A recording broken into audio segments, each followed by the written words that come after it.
Hello everyone, welcome to my channel, and today we will do MCQs of B.Ed second year subject, that is knowledge and curriculum. So first MCQ is what is knowledge? Knowledge क्या है? We have four options here. The number one is it is an awareness or familiarity gained by experience of fact or situation or theoretical and practical understanding of a subject. कि एक awareness है या हमारी familiarity है जो हम gain करते हैं अपने एक्सपीरियंसेस से, अपने ऑब्जर्वेशन से, कोई सिचुएशन से, या हम कोई फैक्ट पढ़ते हैं, या हमें कोई किसी सब्जेक्ट की डीप प्रैक्टिकल या थ्योरेटिकल नॉलेज होती है। सेकंड ऑप्शन हमारे पास ये है कि it is the organised data about someone or something obtained from various sources such as newspaper, internet, television, discussion, etc. दूसरा ये है कि हमें कहीं से डेटा मिला है, और वो चाहे हमें कहीं से मिला, हमने न्यूज़पेपर से पढ़ा, या हम रैंडमली इंटरनेट पे सर्च कर रहे हैं, या हम टेलीविजन पे कुछ देख रहे हैं या डिस्कस कर रहे हैं। थर्ड ऑप्शन ये है कि परसेप्शन ऑफ अ सिचुएशन और अ फैक्ट, हमने एक परसेप्शन अपने दिमाग में बना ली है किसी फैक्ट को लेकर या किसी सिचुएशन को लेकर, उसको नॉलेज कहते हैं। और डी है यूनिवर्सल फैक्ट, कि जो यूनिवर्सल फैक्ट है, यूनिवर्सल फैक्ट मतलब कि अगर हम ये बात करें कि अर्थ रिवॉल्व अराउंड द सन, जो अर्थ है वो सन के चारों तरफ रिवॉल्व करती है, तो ये एक यूनिवर्सल फैक्ट है। तो ये सबको पता है, तो ये नॉलेज है कि नहीं है। तो हम लास्ट वाले से स्टार्ट करते हैं, फोर्थ पॉइंट से। जो यूनिवर्सल फैक्ट है वो एक नॉलेजेबल थिंग है, बट वो नॉलेज हमारे लिए वो तब होगी जब उसके बारे में हमें पूरी जानकारी होगी, हमें पूरी उसके बारे में ज्ञान होगा। तो नॉलेज इज ज्ञान। तो यूनिवर्सल फैक्ट, बहुत सारी ऐसी यूनिवर्सल फैक्ट है जिसके हमें नॉलेज नहीं है, तो इसलिए हम इसको कंसिडर नहीं करेंगे। सी पार्ट है परसेप्शन ऑफ अ सिचुएशन और अ फैक्ट, किसी भी चीज के बारे में हम धारणा कुछ बना लें, या किसी फैक्ट के बारे में हम धारणा बना लें, वो सही है या गलत है हम जाने ही नहीं, बस हमारी खुद की धारणा, हमारी खुद की परसेप्शन है, तो ये भी गलत है। और हमें कहीं से कोई डेटा या कोई इंफॉर्मेशन मिल रही है, चाहे वो न्यूज़पेपर के माध्यम से हम ले, या न्यूज़ इंटरनेट टेलीविजन या डिस्कशन करके हम लें, तो वो भी नॉलेज नहीं है। नॉलेज क्या होता है? हमें किसी चीज़ के बारे में जागरूकता है, या हम उसको अच्छी तरह से जानते हैं, हमें अपने एक्सपीरियंस से कुछ पता लगा है, किसी की कुछ फैक्ट या कोई सिचुएशन। जैसे हम देखते हैं कि जो sun rises in the east, तो हम रोज ही देखते हैं और ये फैक्ट है और ये प्रूव्ड है। या जो भी हम सब्जेक्ट पढ़ रहे हैं, किसी ने एमए किया है, किसी ने बीए किया है, तो जो भी हम पढ़ रहे हैं हमें उस सब्जेक्ट की डीप नॉलेज है, हमने उसके से रिलेटेड थ्योरीज भी की हैं। अगर वो प्रैक्टिकल सब्जेक्ट है तो उससे रिलेटेड हमने प्रैक्टिकल भी किए हैं, हमने अपनी डेली लाइफ में भी चीज़ों को एक्सपीरियंस किया है, तो वो क्या है? नॉलेज है। तो हमारा फर्स्ट पॉइंट क्या है? तो आंसर क्या है नॉलेज का? वो है कि ये एक अवेयरनेस है और फेमिलियरिटी है gained by experience of fact और सिचुएशन और the theoretical and practical understanding of a subject. फिर हम बात करेंगे इंफॉर्मेशन। इंफॉर्मेशन क्या है? तो अगेन सेम ऑप्शंस है, तो इसके अंदर हमारा जो ऑप्शन है वो है बी। इंफॉर्मेशन क्या है? जानकारी, जो हमें किसी भी माध्यम से मिल सकती है, चाहे वो न्यूज़पेपर हो, इंटरनेट हो, टेलीविजन हो, या कोई डिस्कशन हम कर रहे हैं, या हमने कोई बुक से इंफॉर्मेशन ली है जिसके बारे में हमें डीप नॉलेज नहीं है, हमें डीप ज्ञान नहीं है, बस हमें ऊपर ऊपर से पता है। फिर according to Indian philosophy, knowledge is of how many types? Indian philosophy के अकॉर्डिंग नॉलेज कितने प्रकार की है? एक वन टाइप की है, दो टाइप की है, तीन तरह की है, या फोर टाइप्स की है? तो इसका आंसर है टू टाइप्स। और वो टू टाइप्स की कौन सी है वो हम इस क्वेश्चन में करेंगे। According to Indian views, knowledge is called, first option is paravidya and aparavidya, second is material and spiritual knowledge, third is empirical and non-empirical knowledge, and fourth is prior and posterior knowledge।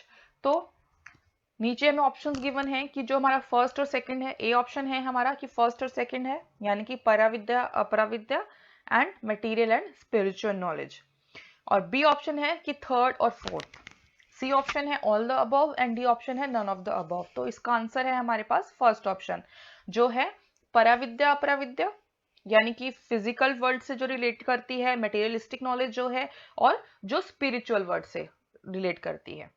तो परा means जो senses के through हमें knowledge मिलती है, और Aparavidya is related to spiritual world. तो first और सेकंड जो ऑप्शंस है हमारे, Paravidya, Aparavidya and material and spiritual knowledge, तो वही एक दूसरे के नाम है। जैसे Paravidya is material knowledge and Aparavidya is spiritual knowledge. तो इसका आंसर है हमारा फर्स्ट एंड सेकंड। अगर आपके क्वेश्चन में कोई भी आ जाए, पराविद्या अपराविद्या आ जाए ऑप्शन में, या मटेरियल या स्पिरिचुअल नॉलेज आ जाए, इनमें से कोई भी अगर आपके पास ऑप्शन आए तो आप उस पर क्लिक कर दीजिएगा। Then what is knowing? Knowing क्या है? Showing or suggesting that one has knowledge or awareness that is secret or known to only a few person।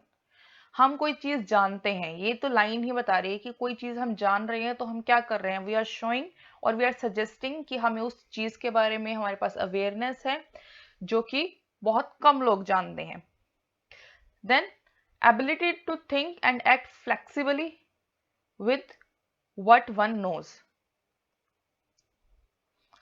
फिर है ability to think and act flexibly, मतलब हमारे पास ability है सोचने की, समझने की, और उसके अकॉर्डिंग हम फ्लेक्सिबली एक्ट करें। अगर हमारे पास कोई सिचुएशन है तो हम उसका रिएक्शन दे सकें, तो ये है। और थर्ड है डन इन फुल अवेयरनेस और कॉन्शियसनेस।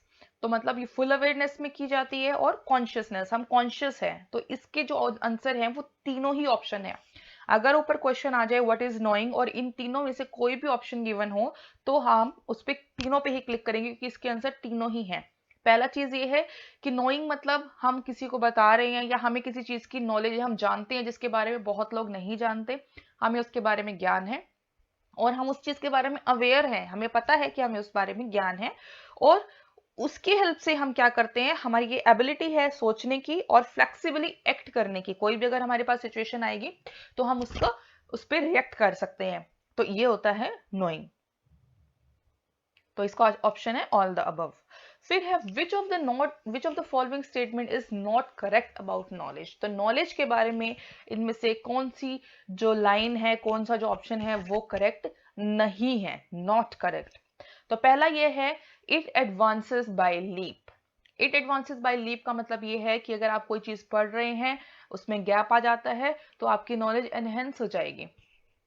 यानी कि अगर आप फर्स्ट क्लास में हैं या आपको नर्सरी में आपको बिठा दिया जाता है और नर्सरी के बाद डायरेक्ट आपको फिफ्थ में बिठा देंगे, तो उससे पहले की जितनी भी नॉलेज आपको फिफ्थ क्लास में आने से पहले होनी चाहिए थी, वो सब आपको अपने आप आ जाएगी। क्या ये ऑप्शन है? नहीं, ये ऑप्शन नहीं है, ये गलत है। सेकंड है it is the consequence of time. Second option ये है कि समय के साथ आती है, रिजल्ट है टाइम का। ऑब्वियस सी बात है, आपने जो आज प्रेजेंट टाइम में आपके पास जो नॉलेज है वो आपको एक ही दिन में तो नहीं आई ना, आप बचपन में पढ़ने लगे हैं, आपको पढ़ते पढ़ते वो नॉलेज आई है, आप ईयर बाय ईयर आप अपनी जो नॉलेज है वो एनहेंस कर रहे हैं। तो सेकंड जो पॉइंट है वो ट्रू है, it is the consequence of time. Third is it never decays. Third point बोल रहे हैं कि जो हमारी जो नॉलेज है वो कभी खराब नहीं होती, वो खत्म नहीं होते। अगर हमें किसी चीज के बारे में जानकारी मिल गई है तो वो मिल गई, ऐसा नहीं है कि कोई आके उसको रिमूव कर देगा या हमारे मुंह पे पानी डालेगा तो हमारी सारी मेमोरी वाइप आउट हो जाएगी। नहीं, ऐसा नहीं है, वो डिके नहीं होती। And the fourth one is fact and values are basis of the structure of knowledge which is again true. तो जो नॉलेज है वो फैक्ट्स पे और वैल्यूज पे ही बेस्ड होती है। तो इसके अंदर जो नॉट करेक्ट ऑप्शन है वो है first, that it advances by leap. तो यहाँ पे जो करेक्ट लाइन है वो है it advances by steps. Step by step हमें अपनी नॉलेज एनहेंस करनी पड़ती है। अगर उसमें हम लीप ले लेंगे तो हमारी जो नॉलेज है वो वहीं पर रुक जाएगी, वो एनहेंस नहीं होगी। Next question is which of these is theory of truth. इसमें से ट्रुथ की थ्योरी कौन सी है? नंबर 1 है कॉरेस्पॉन्डेंस थ्योरी, नंबर 2 है कोहेरेंस थ्योरी, नंबर 3 है pragmatic theory and the fourth one is all the above. तो इसके अंदर ये तीनों ही ऑप्शन हमारे ट्रू हैं। ये कॉरेस्पॉन्डेंस थ्योरी भी है, जो ट्रुथ है वो किसी ना किसी आइडिया से या किसी ना किसी बिलीफ से रिलेटेड होता है। ये कोहेरेंस थ्योरी भी है, जो ट्रुथ है वो क्या है, रिलेटेड है चीज़ों से, आइडियाज वगैरह से। और प्रेगमेटिक थ्योरी मतलब जो ट्रुथ है वो हमें किसी ना किसी तरह से यूजफुल है, उसकी किसी ना किसी तरह से यूटिलिटी है हमारी लाइफ में। तो ऑल द अबव, ये तीनों जो थ्योरी है वो ऑप्शन में अगर आपकी आ जाए इन तीनों में से कोई भी, तो वो तीनों ही ट्रू होंगे। तो उसके बाद है what is authoritative knowledge. Authoritative knowledge क्या होती है? Knowledge is of different type, अलग अलग तरह की नॉलेज होती है। Imperial knowledge, empirical knowledge, authoritative knowledge, revealed knowledge et cetera, तो बहुत सारी हैं। तो उनमें से अथॉरिटेटिव नॉलेज कौन सी है? First option is knowledge emanates from the authority और अ स्पेशलिस्ट। मतलब कोई किसी चीज में, किसी सब्जेक्ट में या किसी फील्ड में परफेक्ट है या स्पेशलिस्ट है और वो हमें नॉलेज प्रोवाइड करता है। लाइक जो पीएचडी स्कॉलर्स वगैरह हैं वो क्या है, वो बुक्स लिखते हैं किसी पर्टिकुलर सब्जेक्ट से रिलेटेड और हम उसे स्कूल्स में पढ़ते हैं, या जो हमारी सब्जेक्ट की बुक्स होती हैं वो भी स्पेशलिस्ट या अथॉरिटीज द्वारा ही लिखी गई होती हैं जो अपनी फील्ड में परफेक्ट होते हैं। तो वो जो नॉलेज दी जाती है वो होती है एक अथॉरिटेटिव नॉलेज। तो इसका ऑप्शन है ए।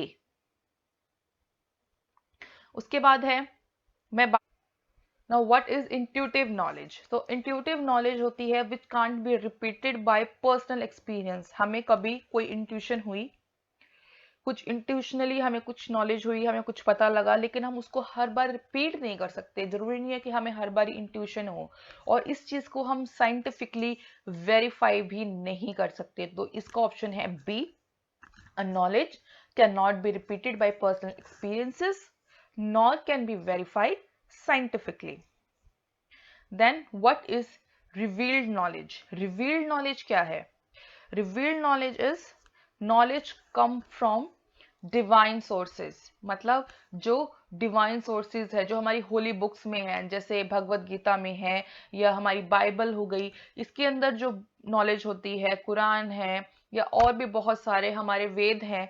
तो ये जो नॉलेज है जो हमें डिवाइन सोर्सेज से मिलती है, हम ये नहीं बता सकते कि वो एग्जैक्ट सोर्स कहाँ से आई, एग्जैक्टली कहाँ से हमें लिखी हुई नहीं मिल जाती है ऐसे, या किसी कोई ऐसे आके नहीं बोल सकता है कि भाई मैं एक्सपर्ट हूं, मैंने इसमें मास्टर्स किया या पीएचडी किया, that's why I am giving this knowledge.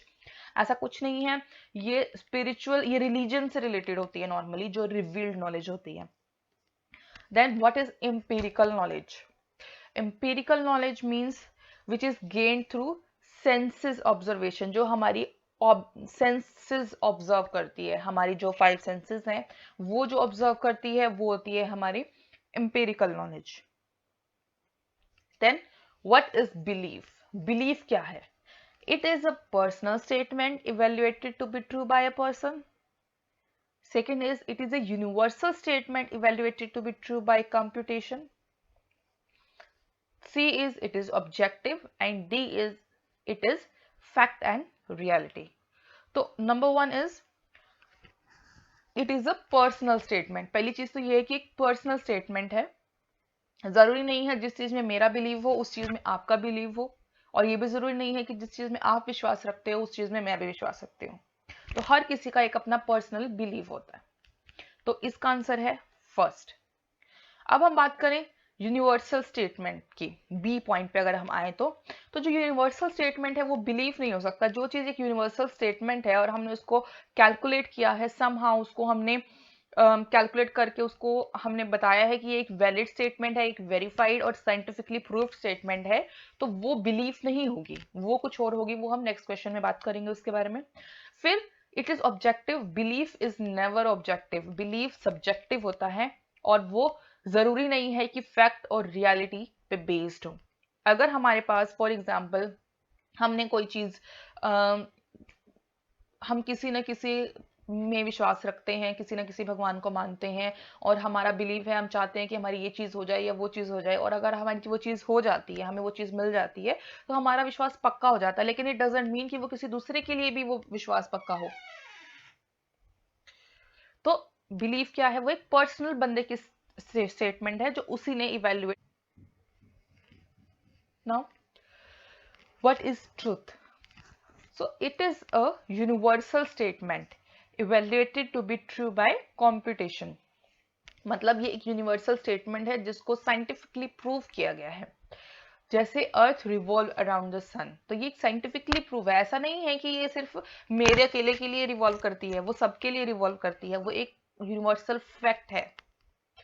उसके बाद है कि एक पर्सनल स्टेटमेंट तो ये बिल्कुल भी नहीं है कि एक ही बंदे के लिए ट्रू है और कोई और देखेगा तो उसको अर्थ घूमती हुई नजर नहीं आएगी, ऐसा तो नहीं है। और ये सेंसलेस भी नहीं है, जब उसको साइंटिफिकली किसी चीज को प्रूव कर दिया जाता है तो वो सेंसलेस तो बिल्कुल भी नहीं रहती। And it is subjective and personal, no, it is also wrong. It is objective and universal, वो ऑब्जेक्टिव होती है और यूनिवर्सल होती है। और जो बिलीफ है, on the contrary, belief is subjective and personal. तो जो ये लाइन है ना, it is subjective and personal, वो है बिलीफ के केस में। और जो सेंसलेस है वो भी बिलीफ के केस में ट्रू हो सकता है उस पर्सन के लिए जिसके लिए वो बिलीफ नहीं है। So, truth is a universal statement evaluated to be true by computation. Second, it is sensible. Third, it is objective. And fourth, it is universal.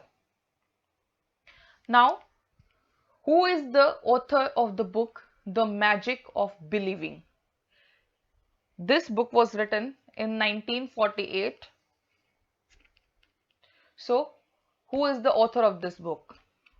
A is Claude M. Brissell, B is Jean Piaget, C is John Dewey, and D is John Adam. So its answer is Claude M. Brissell. Now, what is constructivism? Approach in education. B is type of education, type of knowledge. C is type of information, and D is authoritative knowledge. तो इसका answer है approach in education. Constructivism एक education की approach है कि किस तरह से एजुकेशन स्टूडेंट्स को प्रोवाइड की जाए, किस तरह से कौन कौन से स्टेप्स होने चाहिए, तो वो है कंस्ट्रक्टिविज्म।